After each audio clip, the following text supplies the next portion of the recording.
What's up, ladies and gentlemen? My name is Ravi Wadden, and in today's video, we're going to be comparing the Tesla Model Y lease to a Tesla Model 3 lease. Now, the reason that I'm making this video is that Tesla Model 3s and Model Ys are obviously both very popular cars, but a lot of people have been asking me which one is the better car to lease in terms of value. And spoiler alert, the Tesla Model Y is the better vehicle to lease if you're just looking at it from a value point of view. And there are many factors that make the Model Y a better lease, and we'll kind of go over that in this video. So what we'll do is we'll go to the computer, we'll compare the Model 3 and the Model Y lease. I'll explain why the Model Y is a better value. And then we'll also talk about the fact that neither one of these cars has a lease buyout option at the end of the lease term, meaning that you can't buy either one of these cars when your lease ends. And usually that's a major red flag when it comes to car leasing, but I'll explain why I don't think it's that big of a red flag, simply due to the fact that these cars may depreciate more than you anticipate them to do so. So let's jump into the computer. If you guys could like this video, it would be greatly appreciated. All right, as you can see here, we have two windows open. I'll open the Tesla Model Y on the left side and the Tesla Model 3 on the right side.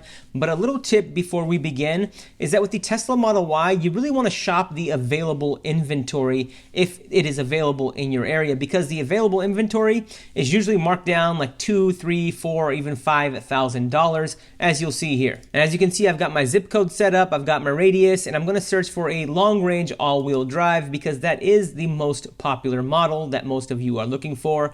And in terms of, I'm not going to search by relevance, I'm going to search by price, low to high. And this right here is the cheapest Model Y long-range all-wheel drive that's available, so we'll go ahead and click on View Details. And now on the right-hand side, we'll do something similar with the new Model 3. We'll click on Vehicles, Model 3, we'll order. What we'll do is just order a base model long-range all-wheel drive Model 3, or the dual-motor all-wheel drive Model 3. Starting price is $44,740.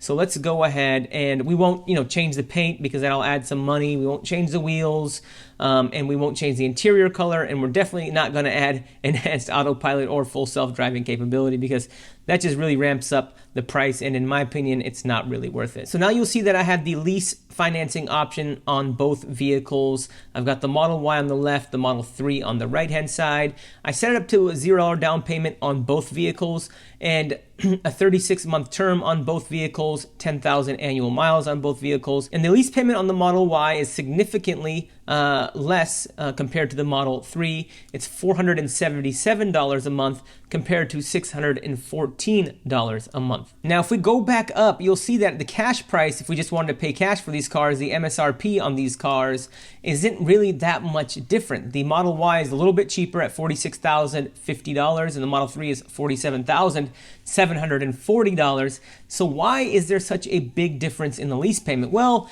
Tesla doesn't really tell you, but it could be due to a variety of factors. We know that the difference is not due to the $7,500 EV lease incentive because, as you can see here on the left-hand side, the Model Y gets that $7,500 EV tax credit, and the Model 3 gets that $7,500 EV tax credit as well. So my guess is that the price difference in the monthly lease payment is due to the residual value, meaning that the Model Y has a higher residual value than the Model 3, and maybe the Model Y has a lower interest rate than the Model 3, assuming top-tier credit. Now let's actually bust out the calculator and let's actually run the 1.25% rule of leasing on these vehicles. Now the 1.25% rule of leasing is just a rule of thumb that I use, that the vehicle's monthly payment, or any vehicle that you're leasing, its monthly payment with $0 down should not exceed 1.5% of the MSRP. And if you're at 1.25% of the MSRP or under, that's traditionally a great lease deal. Now, if we do the 1.25% rule on the Tesla Model Y, we'll take the $477 monthly payment with $0 down. We'll multiply that by 1.1. And the reason I multiplied it by 1.1 was to account for 10% sales tax. And after I do that, I get a monthly payment of $524 a month. And if I divide that by the Model Y's MSRP, which is $46,050, I get 1.13, or if we round up, 1.14%, meaning the monthly payment with $0 down on the Tesla Model Y sits at 1.14% of the MSRP, which, ladies and gentlemen, is a great deal in terms of leasing. Now, if we do the same calculation on the Tesla Model 3, we have a monthly payment of $614. I'll multiply it by 1.1 to account for 10% sales tax, just like I did with the Model Y. And when I do that, I get a monthly payment with $0 down of $675 a month. And if I divide that by this vehicle's MSRP, which is $47,740, I get 1.41%. Now, my rule of thumb is anytime your monthly payment with $0 down is less than 1.5%, that's a good deal. If it's less than 1.25% of the MSRP, that's a great deal. So this Tesla Model 3 sitting at 1.41% isn't really the best deal. I really honestly like to be under 1.25%. So at 1.41%, the Tesla Model Y is just a much better value, sitting at 1.14%. Now, another thing to consider here is that the Tesla Model 3 is a brand new model here on the right-hand side. This is a brand new model, new for 2024. They totally revamped the exterior, the wheels, the interior. You've got, new chips, new battery packs, new everything. Meanwhile, the Tesla Model Y has essentially been the same car more or less for the last 5, 6, or 7 years. But that actually brings me to the second part of this video, where I want to talk about something that's unique to Tesla leases, and that's the fact that you cannot buy these leases out at the end of your lease term. So if I were to lease a Tesla today, in 3 years' time, I have to turn the car back in, regardless of if I have positive equity or not. And generally speaking, I don't like to lease cars that don't have a buyout option at the end of the lease term, but I make an exception for Tesla. And the reason I make an exception for Tesla is because Tesla and Elon Musk are on this long-term mission to make the price of these cars as low as possible for the consumer. That means they're constantly finding ways to make the batteries more efficient, more cost efficient. They're trying to figure out better ways to manufacture these cars so that they're giving us, the consumer, the lowest price possible.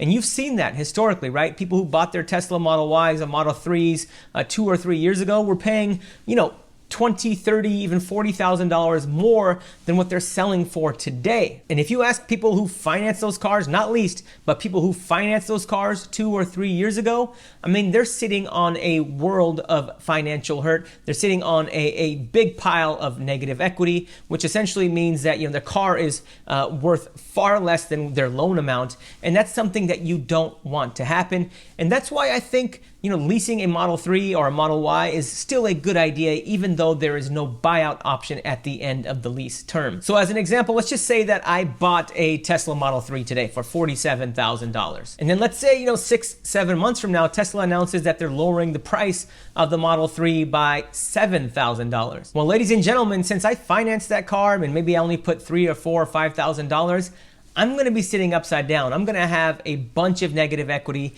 I can't really get rid of the car in 2, 3, 4, 5 years. I pretty much have to hold on to the car unless I want to eat up that negative equity or maybe roll it into my next car loan, which, to be honest, isn't really the best idea in the world. But when you lease a Tesla Model 3 or a Model Y, you're actually protected from that downside risk, right? You know what your downside is going to be, because when you lease a car, all you're paying for is the depreciation, and you know what the depreciation is going to be. But when you finance a car and Tesla ends up lowering the price of that car, the depreciation is much more than what you expected it to be. And that's why I think leasing this vehicle, even though it has no buyout option, makes a lot of sense. Now, one thing that you do need to consider is the mileage. The Tesla leases on the website default to 10,000 miles a year. So if you drive 12 or 15,000 miles a year, then get that 12,000 or 15,000 mile a year lease, because it's cheaper to pay for that mileage up front rather than pay the excess mileage penalty at the back end of the lease when you have to turn your leased car back into Tesla. So to summarize this video, the Model Y is a better lease in terms of value than the Model 3. And even though Teslas don't offer a lease buyout option at the end of the lease, I still think it could be a great strategy or a smart financial move, considering that Tesla can lower the prices of their cars at any given time. If you have any questions, thoughts, or comments, please drop them in the comment section below. Financial knowledge is power. Please like and follow for more.